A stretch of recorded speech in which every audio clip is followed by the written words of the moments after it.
Naku po mga tol, eto may lumabas na balita 'no, na uutos daw ng, Chinese President 'no, si Xi Jinping na maghanda ang kanilang, mga militar dahil daw sa conflict o military conflict sa dagat mga tol. Naku po, giyera na ba 'to mga kapatid? Ito yung kinakatakot natin at ayaw natin mangyari 'no, 'wag naman sana. Pero ito mga kapatid hindi to pekeng balita. Itong videong panonoorin mula 'to sa GMA News. Bibigyan lamang natin 'to ng reaction video and commentary. Alright, so linawin ko, hindi ako ang magbabalita nito sa inyo. Bibigyan lamang natin 'to ng reaction video and commentary. So, bago natin 'to simulan, siyempre, 'wag mong kalimutan mag-subscribe mga kapatid sa GMA at sana dito na rin sa ating channel kung trip mo yung mga ganitong klaseng commentary about sa may kinalaman 'no, sa West Philippine Sea at sa ating soberanya mga tol. 'No, at meron pa tayong ibang balita na ipapasok natin mamaya. Pero eto panoorin muna natin 'to mga tol. Pinaghahanda ni Chinese President Xi Jinping ang kanilang armed forces para sa anyay military conflict sa dagat. Ayon sa Chinese state media, sinabi ni Xi na kailangan magtayo ng cyberspace defense system at palakasin pa ang kanilang national network security. Hindi naman nilinaw kung may kinalaman ito sa insidente sa Ayungin Shoal kung saan muling binomba ng tubig ng China Coast Guard ang mga barko ng Pilipinas. So hindi nilinaw 'no kung ito may kinalaman sa West Philippine Sea mga tol. Pero alam naman natin mga kapatid ang tindi ng claim ng China dito sa West Philippine Sea. In fact, tayo pa yung pinapalabas nilang mali 'no dito sa nangyari. Tayo yung lumalabas na tawag nila dito troublemaker daw tayo mga tol. Biruin mo tayo pa yung gano'n. So ang Chinese President 'no, Xi Jinping, no, pinaghahanda na nga yung kanilang mga militar at pinagtatayo pa sila ng mas malaki pang military network nila mga tol. At kakulangan na nga natin yung asset natin, kulang na nga talaga tayo sa budget pa para diyan. At magtatayo pa sila ng panibago, baka mas lalo sila maging malakas niya, no. So ano naman kaya ang magiging tugon ng gobyerno rito mga tol, no? Una nang sinabi ng Chinese Foreign Ministry na Pilipinas ang lumabag sa territorial at maritime rights ng China. O, di ba? Si Mao Ning ang nagsabi nun mga tol, Pilipinas pa daw ang lumabag no sa maritime rights nila. Na tila ba kinikilala ng buong mundo yung sinasabi nilang historical rights nila na wala naman talagang basehan no. Hindi nga yan tinatanggap ng UNCLOS Hindi yan tinatanggap ng international law. Kumbaga batas lang talaga nila yon at ang gusto nila mga tol kasi yung batas nila doon sa bansa nila, yun din ang ipatupad sa buong mundo. Pero hindi naman kasi pwede yun Meron tayong tinatawag na international law. Kaya nga ang Pilipinas kahit na ginaganito tayo, hindi tayo sumusuko no, talagang iginigiit pa rin natin yung ating karapatan which is lalong nagpapalala no mga tol dito sa sitwasyon ngayon dahil hindi nakikita ng China na may kakayanan ng Pilipinas kaya wala silang takot na ganituhin tayo mga tol Maraming mga Pilipino nagsasabi anong ginagawa ng Mutual Defense Treaty? Nako, maghulos dili kayo mga tol. No, tuloy natin 'to. Sinusubukan pa ng GMA Integrated News sa makuhang pahayag ng Armed Forces of the Philippines kaugnay sa utos ni President Xi sa kanilang militar. Wala pa rin paglilinaw ang ating gobyerno kung maituturing na military attack ang insidente sa Ayungin. Kasi pinagbabasehan nila hindi naman daw gumagamit ng armed attack di ba? Water cannon to. Pero paraan kasi ng China to mga tol Provokasyon nila yan para manggigil tayo magsimula. Meron na ngayon silang gagamitin na dahilan. 'Di ba? Para umatake sila.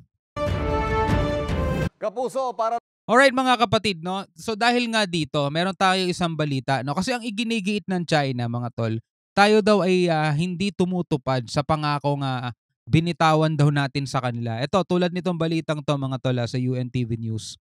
Yan, na Pilipinas muling kinontra ang claim ng China sa umano'y pangakong pag-abandona sa karapatan sa West Philippine Sea, no? Dahil nga sinasabi nila nangako daw tayo sa kanila Sabing ganun Well, panoorin na lang natin to mga tol para mas malinaw. Mariing itinanggi ng Department of Foreign Affairs ang claim ng China ukol sa umano'y pangako ng Pilipinas na aabandonahin na ang Ayungin Shoal at iba pang bahagi ng West Philippine Sea. Dapat kasi sabihin ng China no kung sino yung traidor na yon na nangako sa kanila kung meron man o baka naman imagination lang nila yon no. Pero kung meron man, pangalanan nila kung sino yung nagtraidor sa bayan at nangako sa kanilang aalisin itong BRP Sierra Madre dito sa Ayungin Shoal at isusuko na natin sa kanila yung karapatan natin sa Ayungin Shoal. Sino kaya yon mga tol? Hanggang ngayon, palaisipan pa rin sa atin yan mga kapatid eh.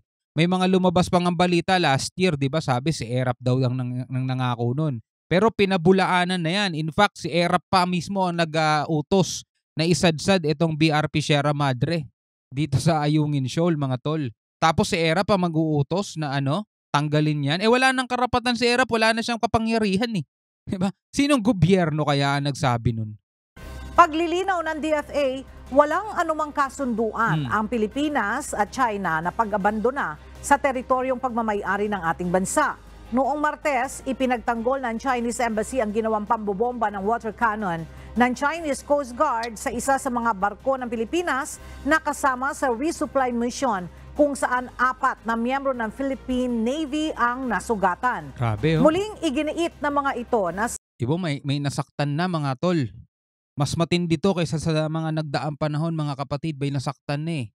Diba? Pero ang PBBM ayaw niyang i-invoke pa yung ating Mutual Defense Treaty, mga tol.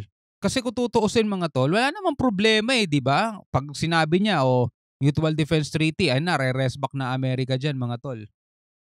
Di ba? Meron tayong mga katulong eh. Pero sabi naman ng China o US, wag niyo namang gawing pawn itong Pilipinas. Di ba? Sa kagustuhan nyo. Kasi mga tol, US nanggigigil din yan. Kaso sinasabi nga ng iba, ginagawa lang kayong pawn ng US eh. Diba? Ginagawa lang daw tayong pawn. Yung sa yung sa chess, diba? Pawn.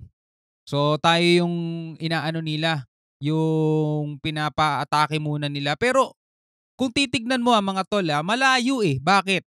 Kasi kahit naman kakampi natin ang US o hindi, apektado pa rin tayo dahil yung teritoryo natin ang inaangkin ng China, mga tol.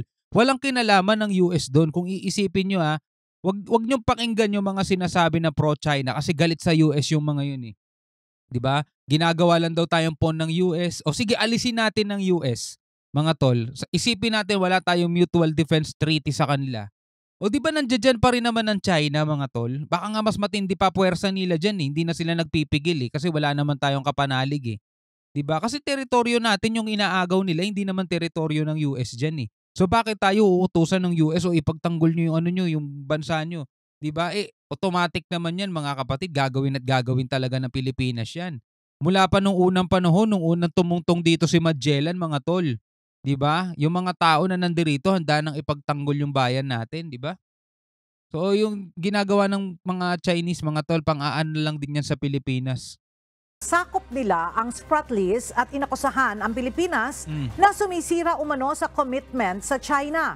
Mariin itong kinontra ng DFA at iginiit na patuloy ang ginagawang efforts ng pamahalaan ng Pilipinas para maresolba ang tensyon sa diplomatikong pamamaraan. Tama. Muli ring nilinaw ng DFA na walang kahit anong temporary special arrangement sa pagitan ng China at Pilipinas kaugnay sa Ayungin Shoal.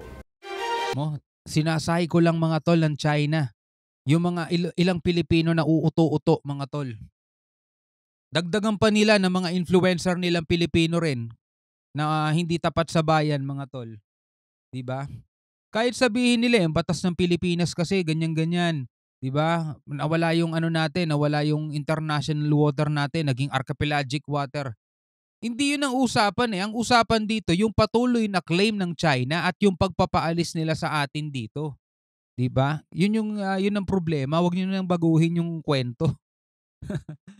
Alright mga tol, bilang isang Pilipino, ikaw ano masasabi mo dito sa balitang napanood natin, mga tol? Nakakabahala doon yung utos ni Xi Jinping, no? Na pinaghahanda niya na yung kanyang armed forces, mga tol, na mag-ready dahil nga sa military conflict daw sa dagat. So hindi man sinabi pero alam natin mga tol, part na yan ng West Philippine Sea, mga tol, kasi wala naman silang problema sa dagat sa Taiwan. Wala naman silang problema sa dagat sa ibang bansa kasi di naman sila makalapit doon. 'Di ba? Sa Japan di naman sila makalapit. O saan lang sila nagagawang magsiga? Sa Pilipinas lang eh. 'Di ba? So wala nang iba, mga tol. Ito na 'yung tinutukoy doon. So ikaw, mga kapatid, pwede kang magkomento sa ibaba. Hanggang sa muli, ako nga pala si Shobaldi. Peace out.